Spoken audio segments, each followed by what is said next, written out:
ఇది చాలా important news.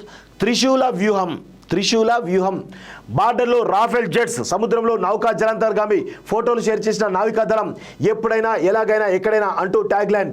Baahubali రేంజ్లో భారత్ యుద్ధ సన్నాహం, భారత్ జలాల నుంచి పాక్ నౌకలపై నిషేధం అంటూ చూస్తా ఉన్నాం. ఇప్పటికే గగనతలం క్లోజ్. సో ఉగ్రవాదులు తుదమెట్టిస్తామంటూ నరేంద్ర మోడీ మరొకసారి ఆ ఘాటు కామెంట్ చేసిన విషయం చూస్తా ఉన్నాం. సో పహల్గామ్ ఉగ్రదాడి తర్వాత పాకిస్తాన్పై భారత్ కఠినంగా వ్యవహరిస్తున్నది. యుద్ధం చేయట్లేదు కానీ చేయాల్సిందంతా చేస్తున్నది. పాక్ను దెబ్బ మీద దెబ్బ కొడుతున్నది. నింగి నేల నీటిపై పాకిస్తాన్ను పూర్తిగా కంట్రోల్ చేస్తున్నది.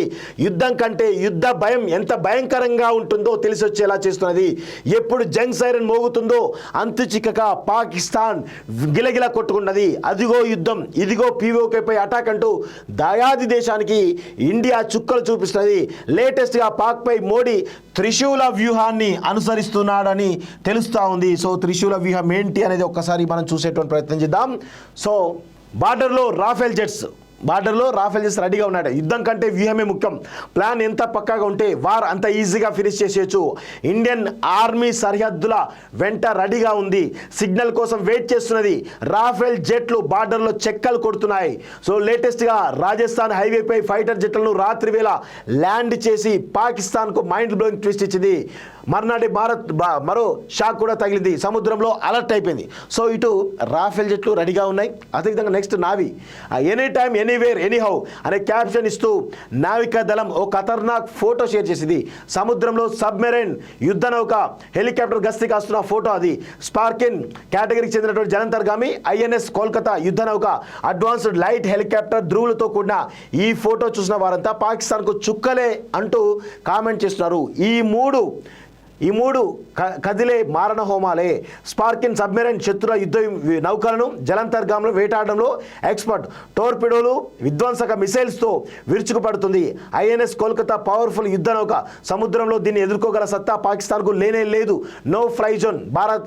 ఇది ఆల్రెడీ నౌక సముద్రంలో ఆల్రెడీ మన జలంతర్గాములన్నీ కూడా చాలా స్పష్టంగా ఫెరోషియస్గా కదులుతూ ఉన్నాయి. ఎప్పుడైనా దేనికైనా రెడీ అంటూ కూడా ఈలోడు వాళ్ళు కూడా వాళ్ళ సోషల్ మీడియా హ్యాండిల్స్లో పెడతా ఉన్న విషయం చూస్తాను.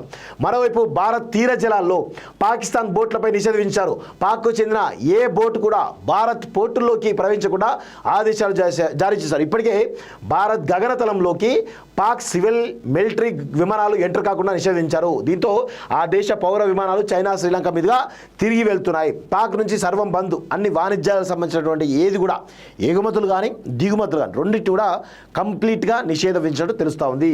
కట్టడి ఇక ముట్టడి. కట్టడి అయిపోయింది, వ్యూహం సిద్ధమైపోయింది. ఇక త్రిశూల వ్యూహంతో పాక్ను దెబ్బ కొట్టడమే మిగిలిపోయింది. సో ఇక్కడ యుద్ధ తంత్రాన్ని నరేంద్ర మోడీ చాలా స్పష్టంగా పాటిస్తూ ఉన్నాడు.